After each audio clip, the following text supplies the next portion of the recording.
Welcome back to the 2-Minute Warning. Today I got a good matchup going over the Cleveland Browns versus the Minnesota Vikings. Two teams that are hopeful to make the playoffs. They're obviously in two different positions, Vikings being 1-2 and the Browns being 2-1.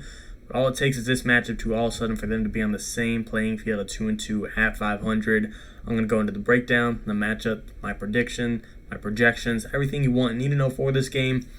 But before I do, I got to hear from you guys. What is your prediction as to who wins this game and what the score is going to be? A shootout, blowout, one-score game, whatever it is, comment down below, and I'll give mine throughout. Getting straight into it, though, Baker Mayfield versus Kirk Cousins. Looking at the quarterback matchup, Kirk Cousins is playing like a dark horse MVP. He has 8 touchdowns, 0 turnovers. You see right there, 918 yards. I believe this is his 17th straight game having a passer rating of 90 and above. Kirk Cousins is balling out. Baker Mayfield's doing his job. They're 2-1. He's being efficient. He's working well within the Browns system that Kevin Stefanski is inputting over there. I would personally give the edge over Kirk Cousins. I just feel like he's more free to throw the ball. Not to say Baker can't throw it just as hard or accurate as Kirk, but just two different systems. Which quarterback do I want? I think Kirk Cousins is playing higher at the moment today. Looking at the backfield, not knowing the status of the Vikings, Dalvin Cook possibly being out, I'd have to give the backfield the edge to the Browns. They got Nick Chubb and Kareem Hunt, for goodness sake. So even with Dalvin Cook, it'd be a tough conversation. But just him being 50-50 gives me the reason to give the Browns the edge. Alexander Madison balled out, but still I'm taking Nick Chubb over him. Receiving room, you see right there, Kareem Hunt's the leader in receiving yards for the Browns, which is kind of funny, but makes sense. Jarvis Landry has only played 2 games. OBJ's only had 1 game back, and Rashard Higgins, Donovan Peoples-Jones, those guys just aren't the number one ideal target for the Browns team. Austin Hooper, David Njoku, it's a pretty deep roster, and then Kareem Hunt out of the backfield. There's some hands on that team that can catch the ball and run it. But then in the receiving room for the Vikings, Jay Jettis, Alexander Madison out of the backfield, Adam Thielen, Irv Smith, who's the new guy? KJ Osborne. He took off in week 2. Kind of a toss-up.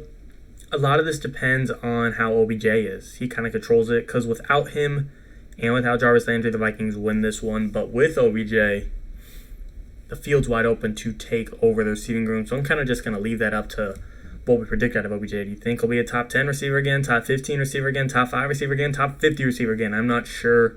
Just not knowing that makes it kind of hard for me to nail down who's a better receiving room, but it is close.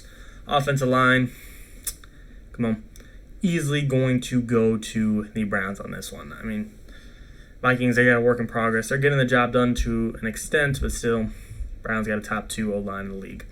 Looking at the defense, front 4, this is a toss-up. Danielle Hunter, Myles Garrett, these guys right now, they're at the top of the sack board now, but they're going to be at the top of the sack board by the end of the year. Both these guys are talented. Myles Garrett has the edge in this game because he's taken on a weaker O-line, but still, they're both top 5 edge rushers, no doubt about it, at least in my opinion. I think Myles Garrett is obviously slightly better than Danielle Hunter, but it's close. But after that, determining who's the better front 4 is really going to come down to the supporting cast. How's Jadeveon Clowney for the Browns? How's Malik Jackson? How is Takkarist McKinley? And then for the Vikings, how's Dalvin Tomlinson? How is Sheldon Richardson? How is Michael Pierce? Those other guys, Patrick Jones, kind of a supporting cast question mark, but they are relatively level, I would say, in the front 4. Linebacker core easily goes to the Vikings. Eric Kendricks, Anthony Barr, not sure his status, but Eric Kendricks alone gives them the edge over JOK or Anthony Walker, no doubt. Front 7 as a total, I'd probably lean towards the Vikings just because how strong the linebacker core is, but it is close. Secondary, both have their advantages and disadvantages, more so disadvantages. Neither are definitely the high note of their teams by any means. Vikings, I like Pat P and Harrison Smith, love Hitman, but it's just not that next level by any means compared to their linebacker core, their backfield, their receiving room. And then the Browns, they made all these moves. Greg Newsome, they had Denzel Ward, added John Johnson, added Troy Hill, but it's still not it. It's not the lockdown secondary they were hoping. It's good, but it's just not that next level what I was expecting. So I would personally lean toward the Browns, especially on paper, but it is a close one. At home for the Vikings, this is tough. Vikings got the edge on linebacker core, possibly the pass rush, possibly the receiving room, and at quarterback. And at home, Browns, I would say, have the better head coach, have the better O-line, have the better backfield, have arguably the better pass rush, arguably the better secondary. Again, some of those are arguable. Vikings are going to say they have the better. Browns are going to say they have the better, yada, yada, yada. So who's winning? That's what everyone wants to know. Kirk Cousins or Baker Mayfield? Who improves to 2-2, or who falls to 2-2? Which is it? Do the Browns now have a nice 3-1 start, or are Kirk Cousins and the Vikings looking shy of a playoff run at 1-3? Or again, like I said, are they both going to be sitting at 500? I believe in this Vikings team. I predicted them to be a dark horse Super Bowl team this year. It didn't look like that in week 1 and 2. If you look at just their record, they still play hard, they still play competitive, they still look like they can win some of those games, and should have probably won some of, if not both of those games. But still, it is what it is. But I like the Vikings. I think the Browns are going to give them a run. I would not be surprised if the Browns come up on top. I mean, if you look at the odds for this game, let's see what they are. That's the counter. Yeah, right there. Browns are favored -2. I think that was just 2.5 when I checked, so that's kind of surprising. Browns 55% chance to win. Vikings 46%. That's as close as you're going to get. You're not going to see many 50-50s. 55, 45, 46 is as close as you're really going to get for a split matchup, as you could tell. But I'm going with the supposable underdog in this one. I think quarterback matchup favors them. I think the receiving room possibly favors them. I think the linebacker core favors them. I think they're at home. I know they're at home. But I think they got this one. I think it'll be close, and if the Browns come up on top, I'm not going to be surprised in the slightest. I've been doing this all day, a couple of videos, and I've been flipping back and forth. Who do I believe in? My heart, my brain, my heart and gut feeling is telling me Minnesota. My brain's telling me Cleveland. So I'm kind of torn.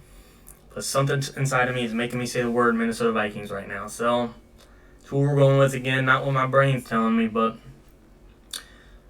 I just love the way Kirk is dealing. He is rolling. They are hot, I guess, if you consider a 1-2 team to even possibly be hot. But I like this Vikings team. I think they're going to get some wins under their belt, and this would be a very defining one. If they could beat this Browns team, they are looking like the playoff team I thought they would be. But if not, then they're going to be living down to expectations as usual. We'll see. Special teams is, of course, going to be a pain in their ass again, but see how it turns out. Browns just keep doing their thing. They'll have plenty of wins by the time the end of the season comes. They'll be at 11-6, 12-5, 13-4 likely. If they win this game, Browns are going to have a good defining win as well. But still, we're going to just have to see how it ends. I got the Vikings barely winning this one. I'm going to say 30-27. Minnesota Vikings 3-point football game. I think it'll be close, but we'll just have to see how it ends up. I love Kirk. I love how they're dealing, but something about the Browns tells me they have a good chance of coming out on top. But we'll see. What my gut feeling on this one. We'll see if I'm right. Like I said, comment down below your score prediction for this game. Do you think it's a blowout, a shootout, one-score game, whatever it is? Drop it down below and let me know how you compare to me. And if there's just any other player or topic you want to talk about that I didn't mention or just want to talk about in general, let me know what it is. Get down below in that comment section, and I'd love to respond to you guys. As always, and of course, thanks for watching, guys. 2 in the morning.